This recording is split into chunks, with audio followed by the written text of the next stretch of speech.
झारखंड। मैं सूरज कुमार। अभी हम मगध एरिया में हैं और मगध एरिया में हमारे साथ सर हैं और सर की परिचय ये है कि पंचायत लेवल से लेकर जिला लेवल से लेकर मगध से लेकर आप कह ले तो स्टेट लेवल तक, चाहे वो लालू जी का राज रहा हो चाहे वो नीतीश जी का राज हुआ, हर राज्य में इनका पकड़ रहा है। विशेष हम बात आगे करेंगे। अभी सर से परिचय खुद ले लेते हैं। नमस्कार सर।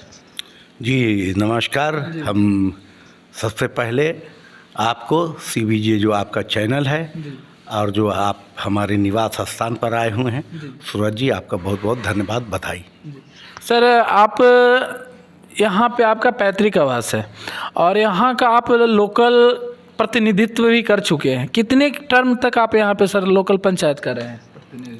हम रफीगंज प्रखंड के अंतर्गत गोडीहा पंचायत है, उसी गोडीहा पंचायत में बशारतपुर मेरा गांव हुआ और हम 2006 से 16 तक लगातार हम मुखिया रहे हैं इस पंचायत से। पिछले चुनाव में हम हारे हैं। ये जो जिस पंचायत से आप लगातार 10 साल यानी 2 टर्म तक आप रहे हैं मुखिया, वो पंचायत किस बिरादरी का बहुल्य माना जाता है?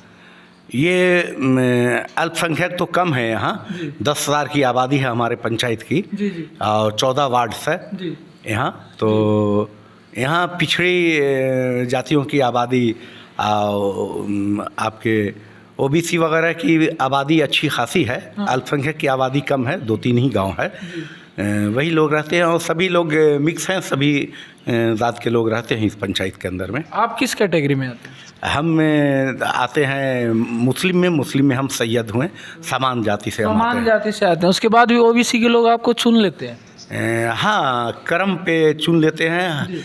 चूँकि जब हम मुखिया नहीं थे तो ये लोगों का काम करते होते रहते थे।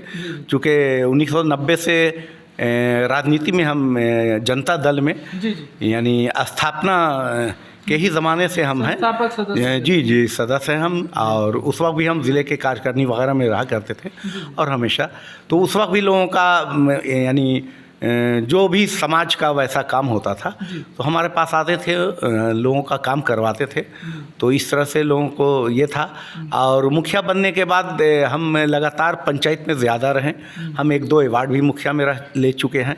मुखिया संघ के हम प्रदेश के महासचिव भी रह चुके हैं। रफीगंज प्रखंड के मुखिया संघ के हम अध्यक्ष भी रहे हैं। जिला कार्यकारिणी के भी हम अध्यक्ष मुखिया संघ के रहे हैं। जहाँ तक रही काम की बात तो 2000 में पंचायती त्रिस्तरीय पंचायती राज का गठन होता है जब, और उसके बाद चुनाव होता है। तो चुनाव के बाद मतलब जो हमसे पहले मुखिया थे 5 साल वो मुखिया थे। उसके बाद 6 में जनता ने हमें फिर चुना। तो जनता ने चुना तो फिर दोबारा भी चुना हमारे कार्यों पे। और उस ज़माने में अगर देखिएगा तो उस ज़माने में कहीं भी किसी भी जगह बहुत कुछ काम वगैरह नहीं दिखाई देता था। और मेरे पंचायत में तो एकदम पिछड़ी जाति का था, किसी का ध्यान नहीं रहता था, चाहे वो सांसद हो या विधायक हो, किसी का नहीं रहता था। तो हम मेरी एक सोच थी कि कोई अगर प्रतिनिधि हमें चुनती है जनता, अगर चांस मिलता है तो हम कुछ विकास करवाएं। तो हमने उसी इस पे काम करना स्टार्ट किया। और गोडीहा पंचायत बहुत पिछड़ा है और औरंगाबाद ज़िले का हम बॉर्डर पे रहते हैं। इसके बाद गया ज़िला हो जाता है। जी, गया ज़िला हो जाता है इसके बाद में। तो काम हम जो जनहित में था, जनता का था, तो वो सभी काम हमने किया। जब हम पिछले मुखिया से हम जब 4 वगैरह लिया था, उस वक्त मेरे पंचायत में सिर्फ 35 आदमी वृद्धा पेंशन बना था लोगों का। उसके बाद हमने 1500 वृद्धा पेंशन बनाया। उस वक्त मुखिया लोग के ही दस्तखत से वृद्धा पेंशन वगैरह बनता था। उसके बाद में हमने लाइब्रेरी, लगता है कि प्रतिनिधियों के द्वारा इस ज़िले में कहीं नहीं होगा, गोडीहा में प्रभात लाइब्रेरी है। अच्छा। हमने अभी भी वो चल रहा है? हाँ चल रहा, बहुत बेहतरीन है। अच्छा। समझना, ठीक गोडीहा बीच गांव में है। समझना, वहाँ लाइब्रेरी का हमने निर्माण करवाया, 5-7 लाख रुपया दे करके उसके बनवाया है। बहुत अच्छा है, चल रहा है। उसके बाद में हम लगभग पंचायत के 3-4 गाँवों में, सिमुआ में चूँकि दशहरा के 7 तारीख को लोग कार्यक्रम करवाते हैं, सांस्कृतिक कार्यक्रम होता है तो उसमें हमें मुखिया के बाद हमरे जब ले जाने लगे तो उस वक्त चौकी पर हम जब पहली मर्तबा गए थे तो चौकी पर स्टेज था, तो हमने घोषणा किया था कि बना देंगे हम स्टेज। फिर सिमुआ गांव में हम बहुत अच्छा स्टेज बनाया जो आज तक है। सिमुआ गांव के बगल में दुर्गा मंदिर है, उस मंदिर की ढलैया फिर हमने करवा दिया। उस मंदिर में पंखा जो घूम रहा होगा समझना, उस शहजादा शाही के नाम से ही सौजन से लिखा हुआ मंदिर में आप पंखा दिए? जी, पंखा दिया नहीं, ढलैया भी करवाया। वहीं पे हमारा मंच है। मुस्लिम होकर इसमें मुस्लिम में और आप लोग पे आरोप लगता है कि मुस्लिम हो के हिंदू के मंदिर में जाता तक नहीं है आदमी, आप वहां जाके बनवा दिए, पंखा लगवा दिए। नहीं, ऐसा है, मेरी ये सोच है। और मेरा ये संदेश भी रहता है लोगों को कि जात जो होता है वो जात पुरुष और महिला दो है, अमीर और गरीब, और धर्म इंसानियत। जी। इसके अलावा जितना भी जाते को लोग ये करते हैं समझना, वो सभी हुए। इंसानियत से बढ़ के कोई भी चीज़ नहीं है। धर्म बाद में आए, इंसान पहले आए, जन्म लिया दुनिया में समझना। तो अलग अलग मानने का है और अलग लोगों को विचार होता है। मेरा ये हमेशा रहा है कि हम यही समझते हैं कि सारे लोग एक है। मेरा खून आपका खून, किसी का भी खून अगर फ़र्क हो जाता है तो हम वहाँ से फ़र्क हो जाते हैं समझना। खून सब एक है, खाने का तरीका एक है, रहने का तरीका एक है, सोने का तरीका एक है, बोलने का तरीका एक है। तो फिर ये बीच में धर्म जो है ये नहीं आनी चाहिए। धर्म अपनी जगह है। हम अगर पूजा पाठ करते हैं, मेरी आस्था है, तो हम उस पर पूजा पाठ करेंगे, अपने हिसाब से करेंगे। आप जिस मज़हब को मानने वाले हैं वो अपने हिसाब से करें, उसमें ये सब को आना भी नहीं चाहिए। तो उसी में लोग जब हम वहाँ ढलैया कर रहे थे सिमुआ गाँव में, लोगों ने कहा, हमने कहा कि दे देते हैं। मैंने दिया, उस पर लिखा हुआ है शहजादा शाही मुखिया के सौजन से पंखा घूम रहा है। फिर पूरा हाथ था सिमुआ गांव में, हमने पूरा पीसीसी करवाया 9-10 लाख का वहाँ सिमुआ में। उसके बाद में हम जहाँ भी जाते थे, गोड्डिया में हमने बताया कि लाइब्रेरी हमने बनवाया है। उसके बाद में स्टेज मंच बनवाया है हमने। गोड्डिया में जो है आपके रेलवे गुमटी के बगल में जो फील्ड है उसमें बहुत बड़ी बिल्डिंग, 28 लाख की बिल्डिंग, जिसमें अभी पंचायती राज का व्यवस्था वहाँ कार्य होता है, हमारा बनाया हुआ है। सामुदायिक भवन हम हर गांव में बनाया है। बूथ हमने गांव करवा चुके हैं समझ। और मेरे गांव के अंदर में कहीं भी बरसात में पैर नहीं लेटता है। गोड्डिया पंचायत में मैंने वैसा कार्य करवाया। उसके बाद छठ घाट, इत्तफाक से जान लीजिए कि गोड्डिया में एक घाट है, बहुत बड़ा ये है, तालाब है, तो उसमें छठ वगैरह होता है। तो हमें बुलाया जाता था, तो देखते थे कादो उदो में जो माता बहनें छठ करती थी, बड़ा दिक्कत होता था। हमने घोषणा किया था, फिर वहाँ हमने छठ घाट बनवाया। अब फिर आप बोलिएगा कि मुस्लिम हो के छठ घाट बनवा रही थी, तो हमारे व्यूअर के लिए और हमारे देश में जिस तरह का माहौल बनाया जाता है, देखिए हमको नॉर्मल सी बात समझ में नहीं आती है कि कुछ हिंदू जो होते हैं अजमेर पे जाके और दरगाह पे जाके चादर चढ़ाते हैं। आप मुस्लिम हो के मंदिर ढलवा देते हैं, मंदिर में पंखा लगवा देते हैं, छठ घाट बनवा देते हैं। तो आखिर फिर वो कौन सा नेता होता है या वो कौन से लोग निकलते हैं बिल से और निकलकर चुनाव के समय ऐसा माहौल बना देते हैं कि हिंदू मुस्लिम दो धड़ में बढ़ जाता है और दोनों एक दूसरे के खून का प्यासे हो जाते हैं। जैसे चुनाव जो होता है वो यूँ जान लीजिए कि वो एक दुकानदारी है। तो जो नेता है, जो पार्टी का जो नेता है, अगर वो इस चीज़ को लाता है, अगर उसकी दुकानदारी इसी से चलती है तो जाहिर सी बात है कि उसका दुकानदारी फेल नहीं होना चाहिए समझना, उसी को बढ़ावा देगा।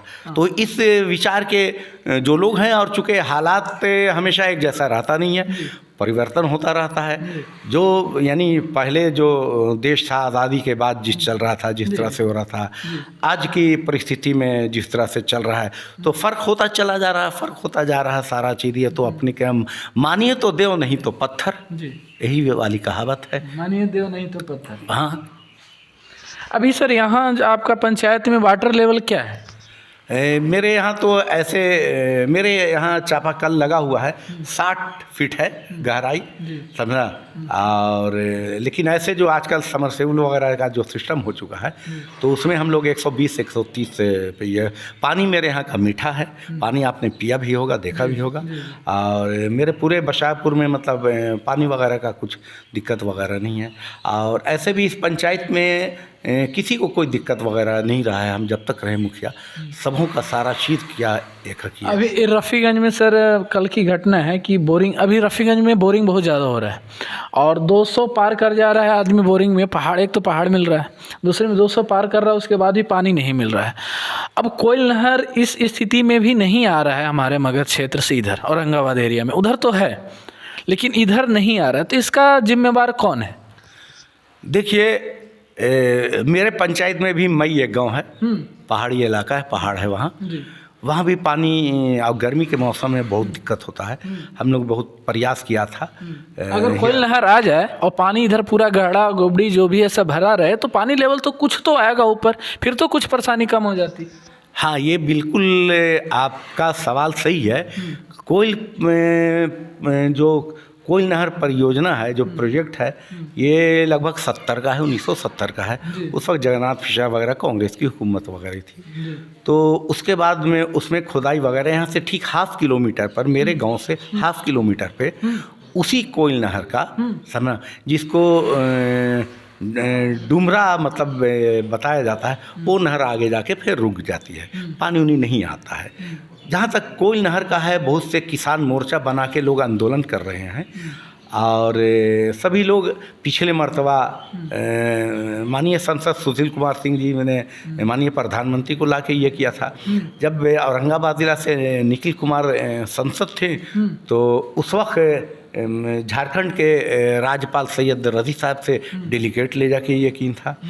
उसके बाद में जब तत्कालीन मतलब उस वक्त शकील अहमद खां जब मिनिस्टर थे और जयप्रकाश नारायण जी उस वक्त मिनिस्टर थे, तो उस वक्त भी लोगों ने इसका ये किया था।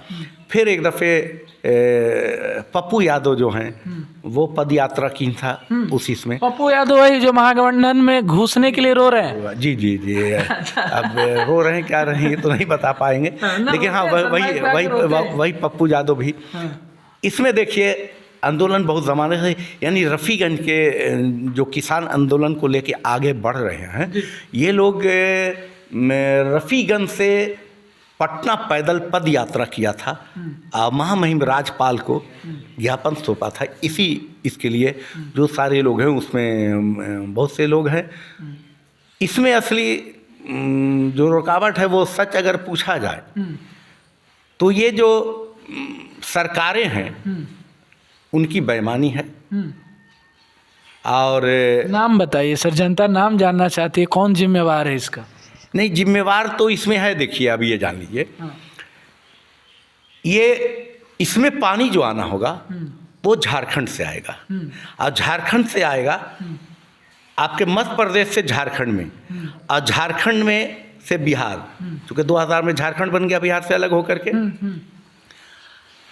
तो उस वक्त और अभी भी हमेशा ये रहा है कि चाहे केंद्र में सरकार हो या फिर झारखंड मध्य प्रदेश की सरकार हो और झारखंड की सरकार हो, ये एक ही पार्टी की सरकार रही, फिर भी नहीं हुआ काम। जी, कौन सी पार्टी की सरकार रही? अरे भाई, अटल बिहारी वाजपेयी जी रहे हैं, समझना, बीजेपी की सरकार, बीजेपी की सरकार रही ना। अच्छा। उमा भारती मध्य प्रदेश की मुख्यमंत्री रही तो। अच्छा। झारखंड में भी रघुवर दास वगैरह मुख्यमंत्री रहे भाजपा के ना। जी जी हैं। उस समय शायद यहाँ भी नीतीश जी का गठबंधन था। गठबंधन था, उन्हीं के साथ था गठबंधन जी। तो बेईमानी तो वहीं से नजर आती है। अगर सरकार चाह ले तो कुछ भी हो जा सकता है। जिस तरह से चाहे जो पार्टियां हों, जो संसद या विधायक हों, उनके लाभ की चीज अगर पास करना होता है तो संसद में या विधानसभा में वो अपने लाभ के लिए, जनता के लाभ के लिए नहीं, दोनों हाथ ऊपर कर देता है। अब थपड़ी बजा बजा के मेज पे पारित कर लेता है। तो स्वार्थी वो लोग हैं। तो स्वार्थ से जब वो हटेंगे कि हम प्रतिनिधि हैं, हम जनता के कुछ करें, अगर ये सोच रहेगा, चूँकि जो नेता होते हैं उनको दो बात याद रखना चाहिए, नीति और नियत। जब ये दोनों रहेगा तो विकास होगा। और ये दोनों चीज़ नहीं रहेगा, नीति है लेकिन नियत नहीं है, नहीं है। तो इसी चलते जो आज स्थिति है तमाम, उसकी वजह ये दोनों को एक होना चाहिए, तभी होते हैं। जैसे बिहार के अंदर में अभी जो सरकार है, माननीय नीतीश कुमार जी मुख्यमंत्री, तेजस्वी यादव जी उप मुख्यमंत्री, चुनावों में नीतीश जी अलग थे, तेजस्वी जी इधर थे, घोषणा क्या था कि 10 लाख हम नौकरी देंगे, ठीक है जी। उसके बाद में फिर नीतीश जी ने कहा था कि 10 लाख हम देंगे, 20 लाख हो गया, 20 लाख हो गया जी ठीक है। जी चलती गई नीतीश जी, फिर जिस वजह से आ गए हम लोगों के साथ में, हमारे गठबंधन में है, इसने उस वादे को पूरा रोजाना कर रहे हैं। जी बिहार में 10 लाख में 6 लाख नौकरियां मिल चुकी है, और अभी हिंदुस्तान के अंदर में ये 3 नौकरियां किसी भी राज्य में किसी भी सरकार में नहीं हुआ है, जो बिहार सरकार में नीतीश जी के और तेजस्वी जी के समय की सरकार में जो नौकरियां मिली हैं लोगों को, अब मिलने जा रही है, समझा। ये इतना एक रिकॉर्ड है, देख रहे हैं कि उत्तर प्रदेश से लोग आ रहे हैं, पूना से आ रहे हैं, पंजाब के आकर के यहाँ सारे लोग अभी शिक्षक में लोग हुए हैं। जी जी। तो नौकरी की तो है बौछार है, बाहर आई, बाहर है, बौछार है। हाँ और ये जो संसद में कर रहे हैं आपका नीतीश जी, पढ़ा रहे हैं यूनिवर्सिटी वाला पढ़ाई, वो सही है? देखे कल का तो वीडियो? हम देखा नहीं है, मतलब कुछ लोगों ने बताया, हम तो देखा नहीं है। अब जब दुर्भाग्यपूर्ण कह सकते हैं। नहीं, हम कैसे, जो चीज़ हम देखा नहीं है तो हम कैसे बोलें क्या तरीका भी है सर। हम जवाब अगर किसी क्वेश्चन पर ना देना चाहते हैं तो कहेंगे कि हम जानते नहीं है। जो चीज़ हम जाने, आपने जो पूछा उसमें हम अपने मंत्री का भी बताया, है ना, और उसके बाद जो सत्य है तो सत्य को बोलने में कोई परहेज नहीं होना चाहिए किसी को। अच्छा, एक सत्य ये भी है, नीतीश जी आप लोग पे आरोप लगा रहे हैं कि जितना क्रेडिट है आप लोग खा जा रहे हैं। एकदम चुनाव प्रचार की तरह एकदम हर जगह बॉर्डर लगा रहे हैं कि जो दे रहे हैं तेजस्वी दे रहे हैं, तेजस्वी दे रहे हैं, नीतीश जी के कोई उसमें योगदान ही नहीं है। नहीं, जो भी बोर्ड लग रहा, सरकारी बोर्ड जो भी लग रहा है, वो दोनों की सहमति से लग रही है। तो नीतीश जी फिर ऐसे काहे बोल रहे हैं कि तेजस्वी? ऐसा नहीं बोल रहे हैं, कहाँ बोल रहे हैं, मीडिया के लोग ऐसा बोल देते हैं। नेशनल चैनल पे बोले हैं वो। नहीं, टूटने वाला है गठबंधन। यानी जब से गठबंधन बना है उस वक्त से चैनल वाले लोग यही चला रहे हैं कि अब टूटने वाला है, अभी होने वाला है। ऐसी कहीं भी कोई भी बात नहीं है। ये गठबंधन जो है अटूट है। ये है देश बचाओ भाजपा भगाओ, ये गठबंधन है, समझना। इस पे लोग ये हो रहे हैं, तो इसलिए जो है ऐसी कोई बात वगैरह नहीं है। अब अलग अलग चैनल है, अलग अलग तरह तरह के लोग दिखलाते हैं। नहीं तो आप बोलिएगा तब ना दिखाएंगे, हम बोलवे नहीं करेंगे, आप ना कुछ बोलिएगा तब। जो बड़े नेता हैं जहाँ वो बयान देते हैं तो जाहिर सी बात है कि वहाँ पर तमाम सारे मीडिया के लोग का माइक लगा रहता है। अगर वहाँ पर कोई नेता अगर कुछ बोलता है तो पहला कर्तव्य बनता है आपका क्वेश्चन करने का उनसे, जिसने बोला है। तो अब भाजपा के इसमें तो आप लोग क्वेश्चन ही नहीं करते हैं। जितने मीडिया वाले हैं आज देश के इसमें, है ना, वो तो सवाल ही नहीं करते हैं ना। वो तो सिर्फ कहा गया है कि चौथा स्तंभ है, तो चौथा स्तंभ है। पहले के ज़माने में पहले होता था कि जो गांव टोला मोहल्ला गरीब गुरबा ये सब में जो चीज़ होता था उसको मीडिया उजागर करता था और सरकार के सामने रखता था। आज के ज़माने में यह है कि सरकार कुछ भी करती रहे, समझा, लेकिन कोई मीडिया उसको नहीं दिखलाता है। मीडिया से सवाल कौन पूछे? आप बताइए कि नरेंद्र मोदी जी से, अमित शाह से, हमारे गृह मंत्री से कोई भी चैनल के लोग कहाँ सवाल कुछ करते हैं? ये आप सही बात उठा रहे हैं। तो जब तक सवाल नहीं होगा तो आपके साथ आप बेईमानी कर रहे हैं, देश के लिए आप बेईमानी कर रहे हैं। क्योंकि जो आप जो चैनल बनाया है, जो लेके आए हैं, अगर उसमें आप जनता की बात जनता के पास नहीं पूछिएगा तो कैसे होगा? आप एक रस्वा क्यों? इसीलिए सुप्रीम कोर्ट ने मतलब कहा, और ऐसे भी है कि आज के जो बड़े चैनल हैं देश के, समझना, अगर जिसको बोलते हैं कि आतंकवादी फैलाया जा रहा, समझना, वो चैनल के माध्यम से आप किसी के बारे में एक तरफा झूठ आप दिखाते जाइएगा, बोलते जाइएगा, तो लोग का धीरे धीरे उधर से रुझान बंद हो जाए। चैनल लोग नहीं देख रहा।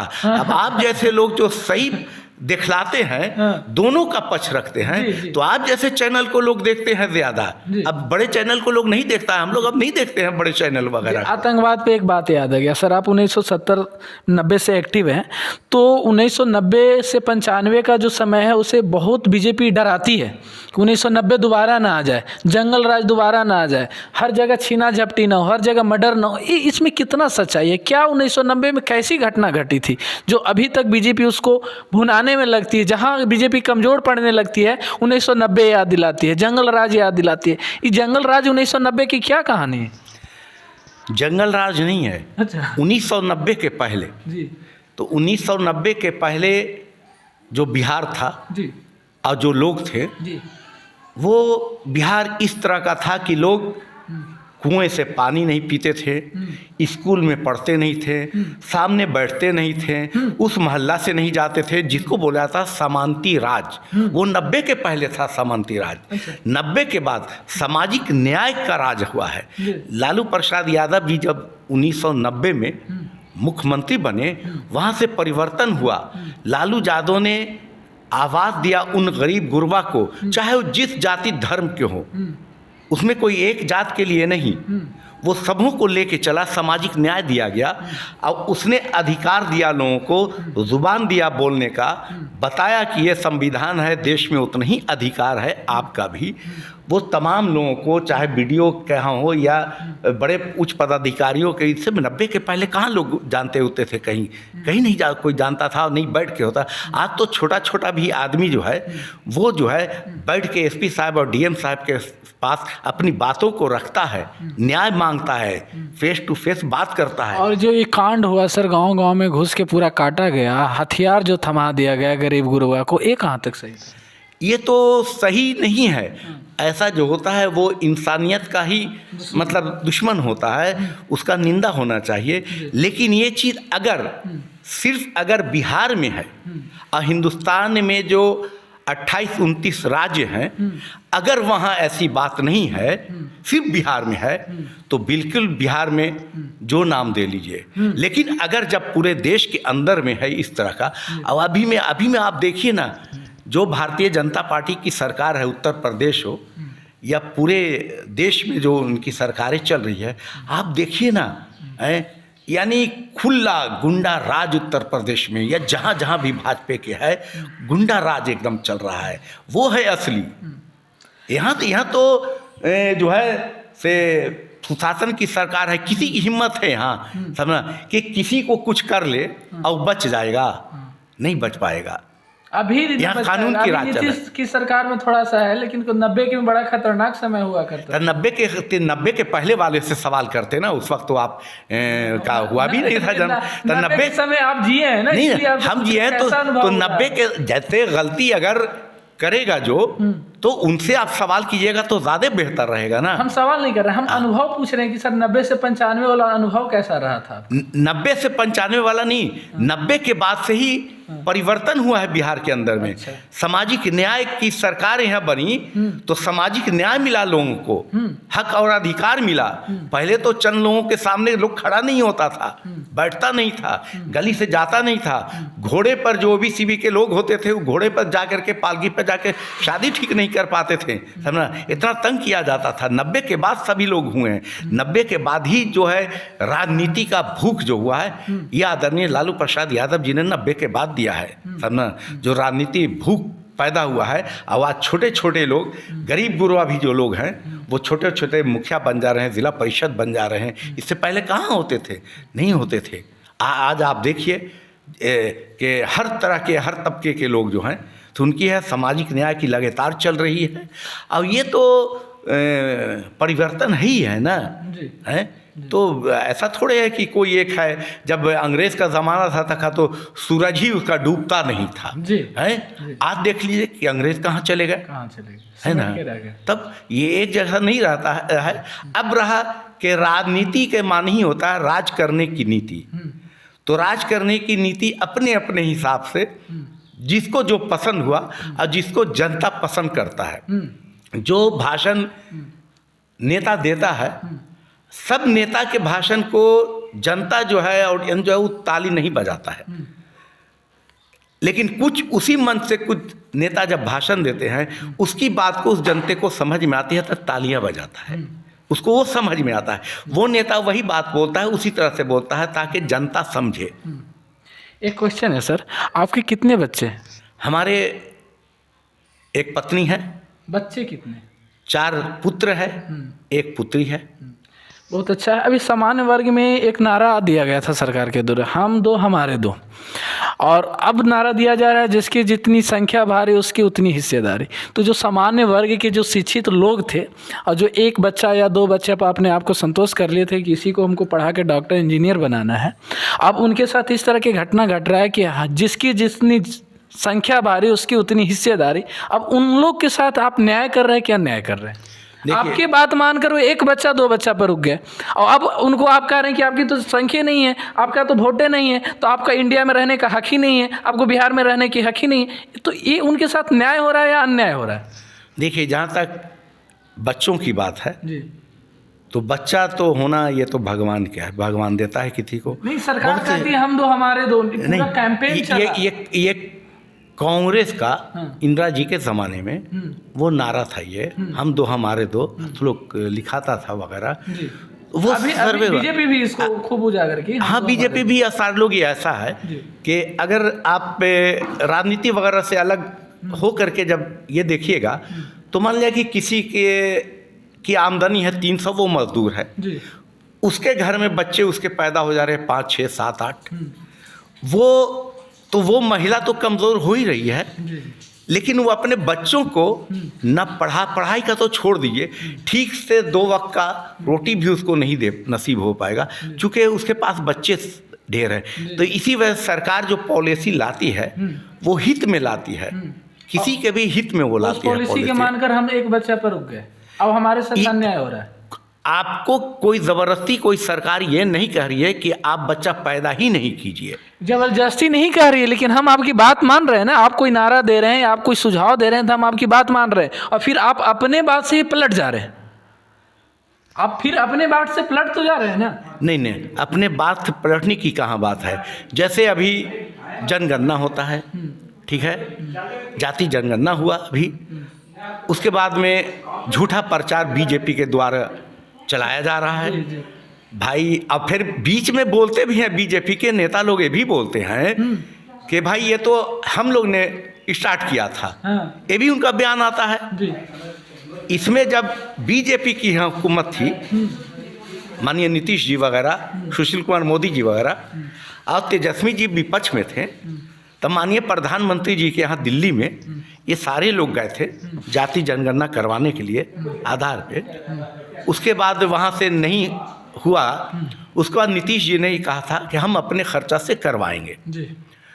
अब उसने करवाया, इसमें सभी टीम लगी करने उड़ने के लिए, हो भी गया, पारित हुआ, कोर्ट वगैरह सारा चीज़, कोर्ट में लोग गए रोकने के लिए, सुप्रीम कोर्ट में गए लोग, लेकिन सुप्रीम कोर्ट भी कहा कि नहीं सही है, क्योंकि 1930 वगैरह में हुआ था, किसी ज़माने में हुआ था।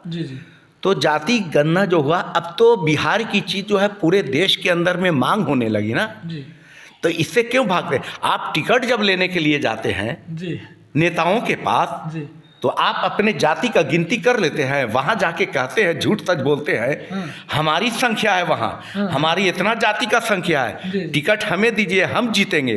क्या आप नेताजी आप जनगणना कर लिया था अपने जाति का कि जहाँ वहाँ जाके टिकट के लिए है, तो आपका जहाँ हित साधे वहाँ वाह वाह, और जहाँ नहीं थे वहाँ मतलब तीखा, ये तो नहीं चलेगा दूसरी नीति ना। ये तो बहुत अच्छा हुआ है सबों का, इसमें कोई कहीं भी कोई बेईमानी वगैरह नहीं हुआ है। इसमें आप जान लीजिए, एक चीज़ मैं बता रहा हूँ, हम जो जाति जनगणना देखिए, सर्वे किया है किसने? मास्टर लोगों ने, शिक्षक लोगों ने किया है। शिक्षक का अगर सर्वे देखिएगा तो पीछे दबे कुचले लोग के ज़्यादा शिक्षक है, सामान्य जाति के शिक्षक कम है पूरे बिहार के अंदर में, ठीक है ना, क्योंकि लोग बड़े बड़े नौकरी पे हैं, बड़े लोग बड़े नौकरी पे हैं, छोटे लोग मास्टर वगैरह गुरुजी बने हुए हैं। बहुत सा ऐसा गांव है, ऐसे लोगों का गांव है जहां लोग बैठ नहीं सकता है आज के डेट में भी सामने। तो जो सर्वे वाला लगाया, गवर्नमेंट ने जो लगाया शिक्षक लोगों को, अब मान लीजिए कि ओबीसी का शिक्षक हैं, अब किसी का गांव 200-400 की आबादी वाले लोग हैं, जी उच्च मानसिकता वाले लोग हैं। जी अब वहाँ ये जाते हैं लेकर के 18-17 पॉइंट जो भी है, अब ये तब इनको कुर्सी मिलेगा, जी ठीक है। जी। अब ये निकालेंगे कागज पत्तर, हाँ कितनी आमदनी है, कै बच्चा कै बेटा, तो ऐसे लोग को ये चीज़ पसंद नहीं आया कि फलाना आके हमारा इंटरव्यू लेगा। जी। चल जो एक नया मोड़ दे दिया आप। नया मोड़ नहीं दिया, ये जमीनी हकीकत है, अब बताए नहीं किया, नहीं बताया वो। वही बात में अब रो रहा है, अब रो रहा है। हाँ। उनको बीजेपी वाले को या उनको मानने वाले को तो ये घमंड था कि सरकार केंद्र में हमारी है, हाँ। समझा, तमाम कोर्ट कचहरी पर हमारा ये है, कब्जा है, हाँ। तो जो हम चाहेंगे वही हो जाएगा। तो ऐसा नहीं होगा ना। न्याय जो है, न्यायालय जो है, न्याय करता है तथ्यों के आधार पे ना। तो गए तो बीजेपी के लोग, अब बहुत जगह है, तब बीजेपी के लोग जो चिल्ला रहे हैं, तो भाई वो जा करके नरेंद्र मोदी जी से, प्रधानमंत्री जी से, अमित शाह जी से, गृह मंत्री जी से इसको खत्म करवा दे, रिजेक्ट करवा देना भाई। उनको कहाँ आंदोलन हम लोग कर रहे हैं, मोदी से करवा दे, मोदी जी से करवा लो सर्वे। अच्छा, ये तो हो जाना चाहिए ना। तो कहाँ करवाते हैं। एक हमारे जो अभी प्रदेश के अध्यक्ष है सम्राट चौधरी जी, ये तो जनता दल ही से उपज है ना इनका। हाँ ये तो 18-20 साल की उम्र में, कम उम्र में इनको लालू प्रसाद यादव जी ने जब मुख्यमंत्री थे तो सम्राट चौधरी जी को नाप तौल मिनिस्टर बना दिया था। अच्छा। बिहार के अंदर में। अच्छा। तो जब ये मिनिस्टर बने तो जो उस वक्त के विपक्ष थे वो फिर इस चीज़ को उठाने लगे कि भाई इनकी उम्र नहीं है, फलाना नहीं है, तब इनको मंत्रिमंडल से हटाया गया। और नापतौल मंत्री उस वक्त जो अभी संसद हैं छेदी पासवान जी सासाराम से, उनको नापतौल मिनिस्टर बनाया गया था, है ना। पहले सम्राट चौधरी पहले आरजेडी के मंत्री, आरजेडी में थे, अब विधायक भी नहीं थे, विधायक भी नहीं थे, एमएलसी बन करके, एमएलसी 6 महीने के बाद बनाया जाता है। अच्छा। तो सम्राट चौधरी जो हैं, इसको आदरणीय लालू प्रसाद जी ने पहचान बनाया मंत्री बना करके। 2-3 महीने ये मंत्री रहे। तो शगनी चौधरी जी जो हैं बड़े नेता थे, अच्छे नेता थे, समझा। वो हम लोग के दल में थे, राष्ट्रीय जनता दल में थे, मिनिस्टर थे। लालू जी ने फिर उनको लोकसभा भेजा, तमाम ये भेजा। तो मूर्ख बनाने के काम शुरू से बिहार में चल रहा है। अभी हम थोड़ा सा अगर एनालिसिस करेंगे सर, तो लालू यादव ओबीसी, नीतीश कुमार ओबीसी, सम्राट चौधरी ओबीसी, मोदी ओबीसी, और मतलब जितना ओबीसी पक्ष में भी है और विपक्ष में भी, लड़ भी रहा है ओबीसी है, लड़ा भी रहा है ओबीसी। और हम लोग जो सामान्य है या जो एससी एसटी है, ये तो पीछे से तबला बजा रहा है। ये सब है कहाँ फील्ड में। देखिए ये खेल कहाँ से खेला। नरेंद्र मोदी जी जब चुनाव लड़ने हैं 14 में जी, तो 13 में जब भाषण वगैरह देते थे जी, तो भारतीय जनता पार्टी देश की और नरेंद्र मोदी जी अपने को पिछड़ी जाति का प्रचार किया पूरे देश के अंदर में जी। और लोग झांसे में आकर के लंबा लंबा श्लोक देते थे, ये करेंगे वो करेंगे जी, जी। तो उसमें आ गए लोगों ने। आज तो नतीजा ये है कि नरेंद्र मोदी जी चाय जो बेचते थे, जो ये बोलते थे, कोई ऐसा प्लेटफार्म हिंदुस्तान में नहीं है जहाँ ये चाय बेचते थे। अच्छा। जो ये बोलते हैं पिछड़ी जाति या पढ़े लिखे, इनकी एक डिग्री नहीं, एक टीचर भी सामने नहीं आया जो बोला कि मैंने नरेंद्र मोदी को पढ़ाया है, मैं उसके गुरु हूँ, अब आज देश का वो प्रधानमंत्री है। हाँ। भारत का एक भी टीचर, एक गुरुजी कहीं भी नहीं सामने आया। जबकि प्रचार करने में बीजेपी बहुत आगे रहती है, बहुत आगे है। झूठा प्रचार नहीं, झूठा प्रचार। सत्य का प्रचार कीजिए ना, सत्य के साथ तो सब लोग रहता है, लेकिन वो झूठा प्रचार करते हैं ना उनकी डिग्री है, उनका ये भी नहीं है कि हाँ वो वाकई ओबीसी हैं, क्या हैं, कहाँ दिखा पा रहे हैं। तो वो वहाँ से चला। अब बोला ना कि परिवर्तन होता रहता है, हमेशा एक जैसा नहीं होता है। तो भाई ये बिहार के अंदर में उच्च जातियों की हुकूमत आज़ादी के बाद 90 में, हम बताए ना कि 90 में जब परिवर्तन हो, जागरूकता लालू जी ने दिया, तो यूँ जान लीजिए कि आज़ादी के बाद 15 साल कृष्ण बाबू रहे जाति के भूमिहार, 15 साल यानी सरकारी।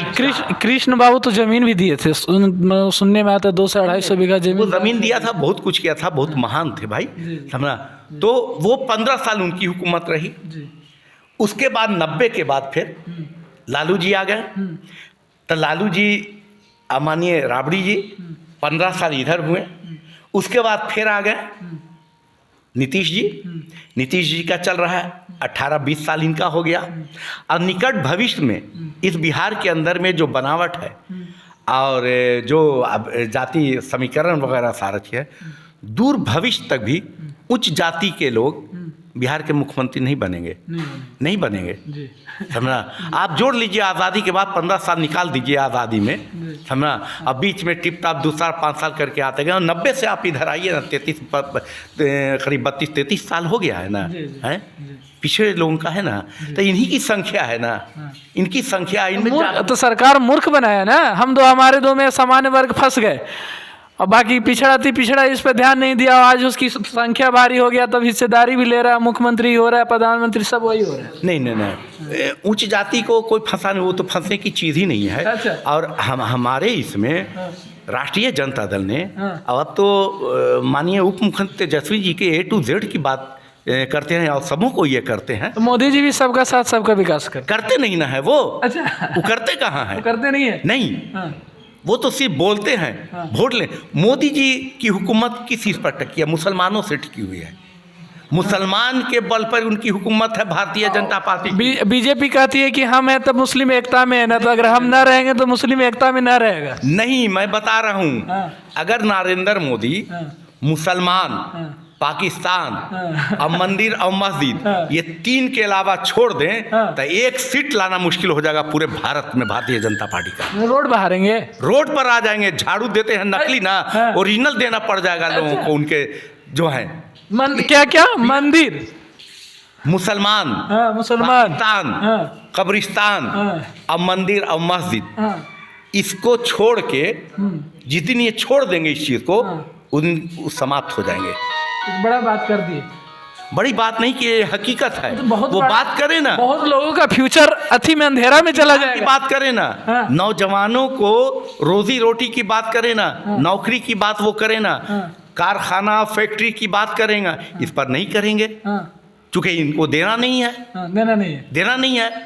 सारे देश का पैसा को, देहाती एक कहावत है, बहुत एक्सप्रेसवे दे रहे हैं दिल्ली और उधर यूपी और लखनऊ तरफ। देहाती एक कहावत है जी। देहात में कहा जाता ये था कि जिस घर का लड़का अगर बाप दादे की संपत्ति है जी, तो 2 वक्त में उस संपत्ति बेचा जाता था। या तो लखैरा बेटा निकल गया दारूबाज, संपत्ति बाप का बेच देता था, या फिर उसके घर में उसके बेटी वगैरह की शादी होती थी तो फिर वो बेचता था। आज देश के अंदर में प्रधानमंत्री तो पूरा देश ही बेच रहे हैं। अच्छा, ये कैसे? लाल किला बेच दिया। लाल किला कब बिक गया? लाल किला गिरवी रख दिया। अब उसका टिकट अभी हम कुछ दिन पहले गए हैं भाई मेरे। अच्छा, ना काफी पैसा देना पड़ा, मतलब तब एंट्री हुआ। बड़े ब्रेकिंग न्यूज है, लाल किला भी बिक गया। लाल किला को उसने गिरवी रख दिया, समझा। और धीरे धीरे तमाम रेल अडानी जी को दे दिया, समझा। एयरपोर्ट दे दिया, एकाध को गरीबों के दे देते। गुजरात के अंदर में तो सरकारी विद्यालय जो है वो प्राइवेट में हो गया। पूरे देश की कॉलेज और यूनिवर्सिटी और ये सब को अब वो करने जा रहे हैं प्राइवेट। अगर 24 में तो आना उनको है नहीं। हाँ, नहीं 24 में सफाया हो गया। वो 150 भी है सर। आप 100 से आप ज्योतिषी भी है? नहीं, ज्योतिषी नहीं है। जनता के बीच में काम करते हैं, तमाम लोगों के बीच में ये करते हैं। उनकी जो आवाज़, एक चीज़ बताइए, वो जो बोलते हैं, हम आप ही से पूछते हैं, सीधी सी बात है कि मुसलमान के विरोध RSS वगैरह का उनका है। अभी जो है पेट्रोल या गैस सिलेंडर वगैरह, अगर पेट्रोल पंप पे अगर शहजादा शाही भी अपनी मोटरसाइकिल को लगाता है, कहता है कि 1 लीटर पेट्रोल डाल दो, तो वो पेट्रोल का 110 रुपया अगर है तो वही हमसे लेगा। ठीक है? मेरे अलावा जितने हिंदू भाई रहेंगे, ये चाहे माथा पर लिखे हुए भी रहेंगे, भाजपा वाली टोपी भी और कमल पट्टा भी लटका रहेंगे, दवा भी लेंगे हाथ पैर पे, तो क्या उनको अगर 50 रुपए लीटर तेल डला जाएगा तो हम समझें कि हाँ, हमारे साथ भेदभाव नरेंद्र मोदी जी कर रहे हैं। वो तो हिंदुओं को बेवकूफ़ बना रहे हैं ना। मेरी आबादी कितना, 25 करोड़ आबादी है। आप 80 करोड़ है देश के अंदर में। कल कारखाना बंद हुआ है देश के अंदर में, आप लोगों का बंद हुआ है, हिंदुओं का बंद हुआ है। अगर 2 करोड़ नौकरी साल में रेलवे में देते तो 1% मुसलमान होता। 10 साल होने वाला है, 20 करोड़ नौकरी में 1% जोड़ लीजिए, तो अगर 1000 मुसलमान को नहीं मिला तो कोई बात नहीं है, 9.5 करोड़ हिंदू को बेघर कर दिया, समझा। तब वो तो बड़ा गणित जो है आपका फास्ट वाला है। नहीं, गणित फास्ट वाला हकीकत है ये बात तो ना। अगर कोई भी चीज़, गैस का सिलेंडर जो है 400-300 जिस वक्त हम लोग लेते थे कांग्रेस के ज़माने में, समझा, आज गैस का सिलेंडर 1100 रुपये है, तो मुसलमान के लिए है खाली 1100। चौरा फ्री में बांट रहे हैं, सब अनाज भाई सब फ्री में दे रहे हैं। अनाज फ्री में नहीं बांट रहे हैं, यही तो दुर्भाग्य है हमारे देश का, समझा। आप जैसे भीख मांगने वाला जो आता है जी, आपके गांव में भी जाता होगा, हट्टा कट्टा रहेगा, उसको कितना ही कहिएगा कि तुमने हम इतना पैसा देंगे काम करो, तो वो नहीं करेगा। इसलिए उसको आदत हो गई है हाथ पसारने का, हाथ ऐसे देने का नहीं। तब माननीय प्रधानमंत्री जी तो 80 करोड़ को भिखमंगा बना दिया, गरीबी रेखा में ला दिया। अच्छा, अब 5 किलो दे रहे हैं, समझा, तो उसको तो उसी लाख बना दी, बस उतने ही हो, 5 किलो भर खाओ पियो वहीं मर जाओ, आगे नहीं। आगे होगा तो सवाल करेगा ना। अच्छा, तो सवाल से भागते हैं नरेंद्र मोदी जी। देश के भाजपा के जितने लोग हैं सवाल वो से भागते हैं। हाँ, जो जनता के हित का सवाल हो, ये सवाल से भागते हैं वो लोग। यही कारण है। हम लोग तो खुश हैं, हम कम बर्बाद हो रहे हैं, ज्यादा बर्बाद तो हिंदू हो रहा है जी।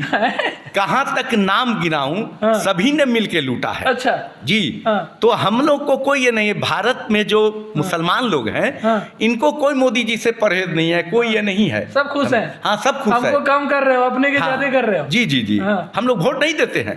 ये तो वही वाली बात हो गया सर, जो दीपक में दिया जलता है, पहले खुद जलता है, जी जी, तब फतिंगा वगैरह वगैरह में जलता है, पहले तो खुद उसको जलना पड़ता है। जी जी, तो वही मोदी कर रहे हैं, पहले हिंदू के जला रहे हैं, हाँ, और में थोड़ा बहुत छिटक पुटक मुस्लिम भी जल जा रहे हैं। मुस्लिम यहाँ कोई ये नहीं है।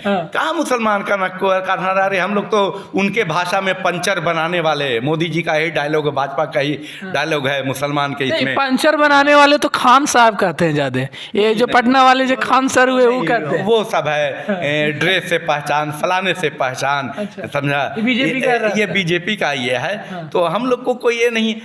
देखिए, जब ड्रेस में काहे ना चेंज कर देते हैं आप लोग? आंधी जब आती है, ड्रेस से जब आप लोग की पहचान हो तो ड्रेस में चेंज कर। नहीं, वो तो विचार की बात है ना, विचार की लड़ाई है ना। अच्छा, उनका जो विचार है, समझा, वो देश तोड़ने वाली का विचार है ना। अच्छा, जो भारतीय जनता पार्टी का विचार है, वो देश तोड़ने वाला, देश के हित में नहीं ना है। अच्छा, उनका विचार, उनके तो भाईचारा, एकता, सामाजिक न्याय के विपरीत उनका विचार है ना। लड़ो झगड़ो, ये वो करो। बंदर लड़ता है ना, तो बंदर जब लड़ता है तो उसमें जो तेज रहता है बंदरवा, समझा, उस चीज को खा लेता है, समझा, और मौज करता है। तो भारतीय जनता पार्टी जो है वही चीज करती है, लड़ते रहो आपस में, सवाल नहीं करोगे। लो 5 हिंदू तो सब खुश है कि राम मंदिर बन रहा है, 22 के उद्घाटन है। हिंदू खुश नहीं है, वो नादान है बेचारे, नादान है। हाँ, क्या वो हिंदू छाती पर हाथ रख के बात करें? जिनकी पत्नी है, जिनके बाल बच्चे हैं, उनके बाल बच्चे कहाँ पढ़ रहे हैं, उनके बाल बच्चे की कैसे आमदनी है, रोजी रोटी, ये करते हैं। वो अंधविश्वास है। अब मोदी जी कहते हैं ना, जैसे हम लोग मदारी का खेल होता था, अब तो नहीं होता था। तब मदारी वाला जब आता है, तो मदारी वाला जाहिल रहता है, वो डुगडुगिया बजाता है, और तमाम लोग मजमा लगाता है ना। सारे पढ़े लिखे लोग, सारे लोग उसमें रहते हैं, उसका तमाशा देखे, उस सबको बेवकूफ़ बनाता है। सबको बेवकूफ़ बना के उसका पैसा उसका हाथ पड़ा के पैसा भी ले लेता है, अब बाद में झोला उठाता है, अब भाग जाता है। माननीय प्रधानमंत्री जी वही डुगडुगिया बचा के लोगों को बेवकूफ़ बनाया। अब कहते हैं कि हम फकीर हैं, झोला उठा के भाग जाएंगे। ये भाग जाएंगे। हाँ, 24 का रिजल्ट होने दीजिए ना, ये यहाँ रहेंगे थोड़े।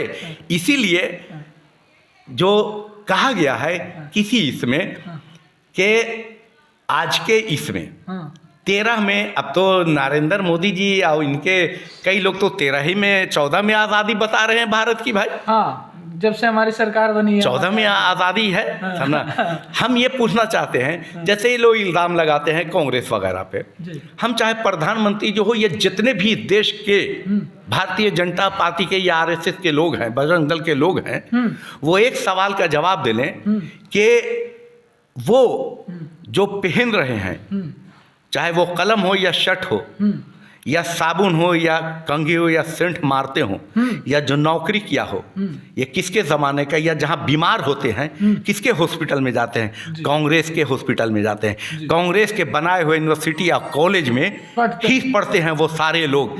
अगर नरेंद्र मोदी जी एक सुई का भी कारखाना खोल देते हैं और उसमें मत मुसलमान को, हिंदू भाइयों को उसमें नौकरी दे देते हैं, तब हम जानते कि हाँ है नरेंद्र मोदी जी। चलिए हिंदू की लहर अगर उसने ही किया है, समझा, तो ही कीजिए। और राम जी को तो बदनाम कर रहे हैं ये लोग। हाँ, राम जी को तो बदनाम। 24 में खूब राम जी दौड़ने वाले हैं, स्टेज पे दौड़ने वाले हैं, वो ठीक है, वो दौड़ते रहेंगे, थक जाएंगे। राम जी का जो संदेश था जी, और राम जी का जो था, वो ये कहा गया है कि अगर कोई और पैगंबर आता तो राम जी को भी लोग पैगंबर मान लेते जी। राम जी का वो था, राम जी का पैगाम था पूरे देश और दुनिया में भाईचारा का, एकता का, लड़ाने का नहीं, भाईचारा और एकता का, प्यार और मोहब्बत का, यही पैगाम था राम जी का। राम जी का पैगाम तो ये था इस देश के तमाम लोगों के साथ कि फुर्सत अगर मिले तो वक्त का इनाम बन जाओ। हम भाजपा वालों के लिए बोल रहे हैं कि फुर्सत अगर मिले तो वक्त का इनाम बन जाओ, और हम बन जाएं लक्ष्मण और तुम राम बन जाओ। अच्छा, और मिटाकर जुल्म की लंका, बचा लो प्यार की सीता, और हम सब मिलके हिंदुस्तान के एक जेहती का पैगाम बन जाओ। यह श्लोक होना चाहिए था। इस पर भारत टिका हुआ है अभी तक, और इस पर भाजपा अमल नहीं करता है। भाजपा अमल कहाँ करता है? भाजपा खाली राम के मुखौटा पहनता है, बस हिंदू भाई को बेवकूफ बनाता है, मुसलमानों को नहीं बनाता। आप समझा दिए कैसे बनाता है। मुसलमानों को नहीं बनाता है। मुसलमान तो अपने आप में सब ठीक ठाक है, उनको कहीं दिक्कत भी नहीं है। एक वो आखिरी क्वेश्चन है सर, लोग सुन न ले, धीरे से पूछ रहे हैं, ओवैसी भाईजान को पहचानते हैं? ओवैसी भाईजान को टीवी पर तो देखा है, ऐसे न पहचानते हैं। ऐसे उनके कोई सभा में मेरे जाने का इत्तेफाक नहीं हुआ है। अगर बिहार में आएंगे तो मिलने का मौका मिलेगा तो मिलिएगा। अगर वो रफ़ीगंज या औरंगाबाद में उनका सभा उभा लगेगा तो निश्चित जाएंगे सुनने के लिए। उसका क्या, कोई भी जो नेता बड़ा होता है और उसका अगर सभा लगता है, हम लोग पॉलिटिशियन आदमी हैं, तो नीचे मंच के नीचे के व्यू से जाते हैं, मंच के नीचे हर लोग सुन सकता है। मंच पे जब जाएगा, झंडा के नीचे आएगा, तब उसका हो जाता है। और दूसरी बात देखिए कि आप एक सवाल कर दिया है ओवैसी का, तो एक चीज, चूंकि ज़्यादा सवाल लोग 2 वजह से करते हैं। हम पहले बोल के गए कि दुकानदारी है जो राजनीति जिनका फेल होता है, तो कहीं ना कहीं वो किसी न किसी पे थोप देते हैं, ठीक है ना। ओवैसी जी की पार्टी लगभग 100 वर्ष की है। उनके पिताजी भी संसद वगैरह थे, वो भी संसद 2-3 दफ़ा से हो रहे हैं इत्यादि। 543 संसद हैं, 545 है मनोनीत होकर के, 543 है जिनको जनता चुनती है। 543 संसदों में 110 अगर रखिएगा, सबसे जानकार ज्ञानी, उसमें एक नाम ओवैसी का है। नंबर 1 पे बैरिस्टर हैं। जी। इंग्लैंड में थ्रू आउट नहीं, इंग्लैंड में बहुत से भारतीय जनता पार्टी के बहुत से लोग हैं जो इंग्लैंड वगैरह में पढ़े हैं। सुब्रमण्यम स्वामी जी पढ़े। वो ओवैसी एक चीज जान लीजिए, ओवैसी जो बात बोलते हैं, ठीक है, तो जो बात बोलते हैं वो संविधान के दायरे में बोलते हैं, संविधान के विपरीत नहीं बोलते हैं। अब है जो कहा गया है कि आईना को कहा गया है कि अर्थ इसका जो बुझे, मुंह देखो तो सूझे। तो अगर आईना आप देख रहे हैं, जब आप निकलिएगा तो सबसे पहले घर से निकलिएगा तो आईना देखिएगा, तब ना अपना काकुल मारिएगा कि हम फिट फाट हैं, और उसके बाद आलोचना आप दूसरे का कीजिएगा। तो आलोचना करने वाले जो हैं, पहले अपने गरिमा में भी झांकना चाहिए। हर पार्टी में अच्छे लीडर हैं और बुरे भी हैं, हर धर्म और समाज में अच्छे भी हैं और बुरे भी हैं। आप जितना भी आप देख लीजिए, दंगा फसाद लन फन, कभी नेता और मंत्री को मारते हुए सुना है? उनके बाल बच्चे को देखा है? उनके बाल बच्चा कहाँ पढ़ता है ये देखा है?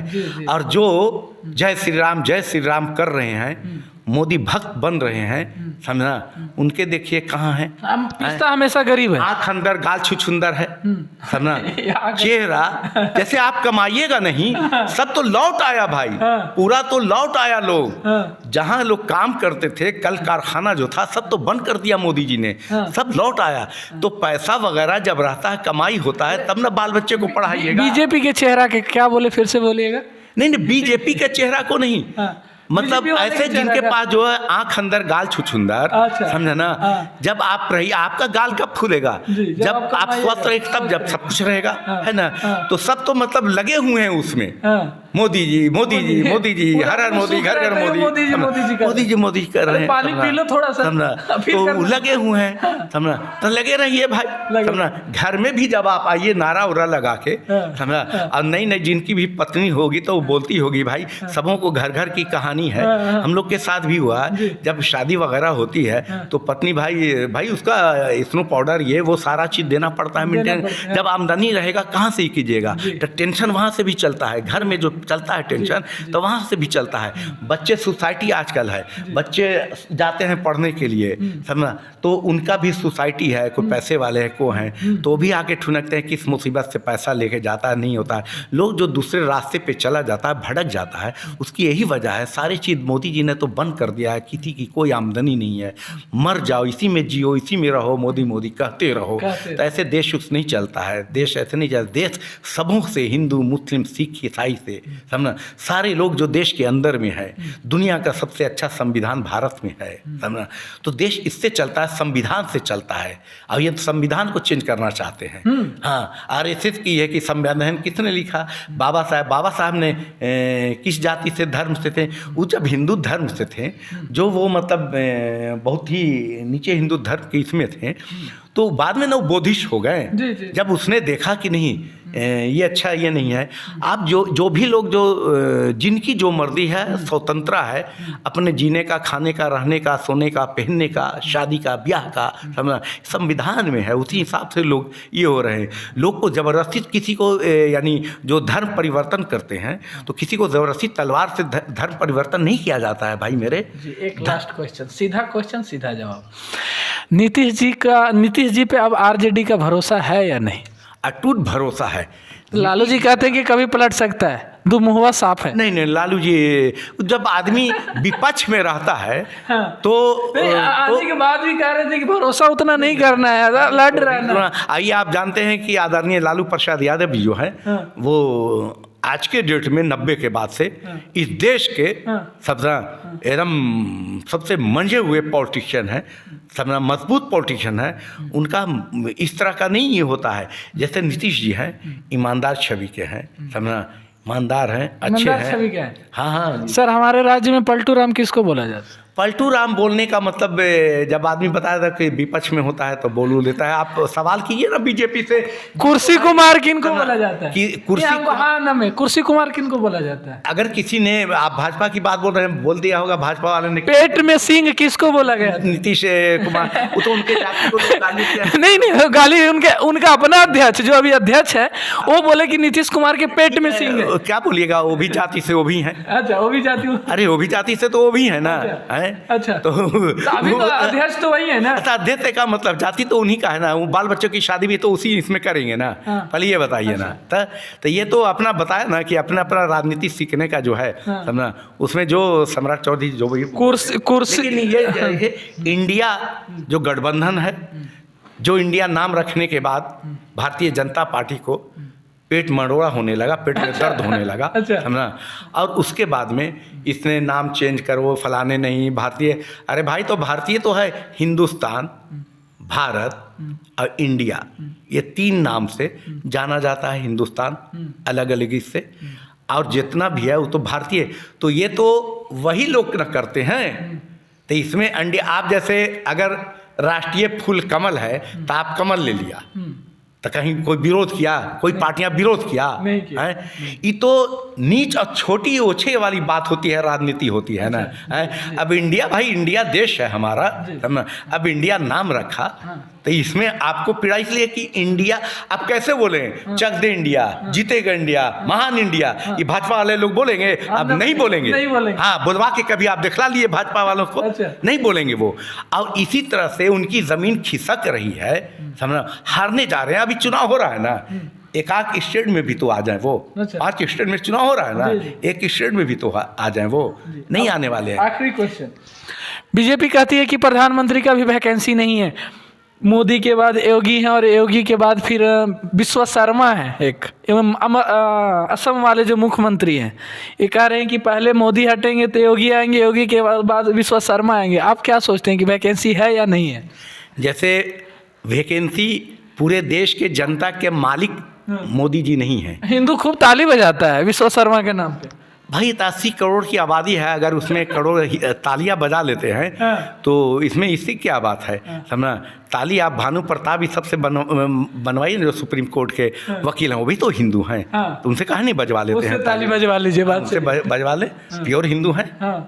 तो ये चीज़ नहीं, ताली बजाने और ना बजाने से कोई ये नहीं है। लेकिन ये जान लीजिए निश्चित है कि जो चुनाव 24 का है, भारतीय जनता पार्टी अब ज़्यादा दिन रहने वाली नहीं है, 5-6 महीना की मेहमान है। ये 5-6 महीना में जो कुछ भी उसको करना हो वो कर ले, समझना। उसके बाद उनकी कहानी समाप्त है। और 24 में के चुनाव में वो कौन पीएम बनेगा? हमारे यहाँ जब नहीं है, नहीं चेहरा बहुत है हमारे यहाँ, एक से एक काबिल है ना। तो भारतीय जनता पार्टी की तरह थोड़े है हमारे इसमें। अच्छा। इंडिया गठबंधन में तो सब तो युवराजे बनना चाह रहे हैं ना, और बनेंगे तो एक को ना। नहीं, वो तो सबकी इच्छा होती है ना। अब जैसे हम मुखिया रहे 6 से 16 तक लगातार रहे, तो मेरी भी अच्छी है कि रफीगंज से हम विधायक बने। जो विधायक हो जाता है वो सोचता है कि हम मंत्री बन जाए, MP बन जाए, ठीक है। तो ये तो लगा ही रहता है। हमारे यहाँ तो एक से एक लोग हैं ना, इंडिया गठबंधन में एक से एक लोग हैं हमारे यहाँ। नाम बता दीजिए। के बाद सब ये किसका नाम बताएं? एक हो तब ना, हम भी वोट दे देंगे इंडिया गठबंधन में। उसके बाद जब चुनाव सब जीतेंगे, भारी महोबत से 400 के आसपास, समझना। 400? हाँ, इंडिया मुझे लगता है कि रिकॉर्ड में नहीं 400 है। नोट काट लीजिएगा ना। तो उस नोट तो बीजेपी वाले करेंगे। 400 हमारे जो नेताजी बोल रहे हैं, मजे हुए नेता हैं और लोगों के बीच में रहने वाले, नोट कर लीजिए 400 प्लस इंडिया गठबंधन ला रही है जी। अब उसमें बैठेंगे, समझना। और उसमें नेता का तय होता है ना, नेता का पहले तय थोड़े। भारतीय जनता में तो कोई है ही नहीं है, अंधविश्वास की पार्टी है ना। हाँ, राम आगे हैं, बाकी सब पीछे सेना बनल है। इसलिए उसमें कर रहे हैं कि अब है ये नहीं है, मोदी के बाद है ये नहीं, उसमें तो है ये नहीं है। तो भाई मेरे, हमारे यहाँ तो बहुत है ना। तो अच्छा है, फला फूला हुआ जो संसार रहता है, जो घर रहता है, वो वाहवाही होता है। तो उसी तरह से हमारे इंडिया गठबंधन में एक से एक लोग हैं, एक से एक नेता हैं। सब मिलजुल करके बैठ के 440-400 संसद जो पहुंचेंगे, उसमें तय होगा एक नेता का, और वही नेता बनेगा। और फिर जो है पूरे देश के अंदर में अमन चैन भाईचारा एकता का माहौल बनेगा, रोजी और रोटी का।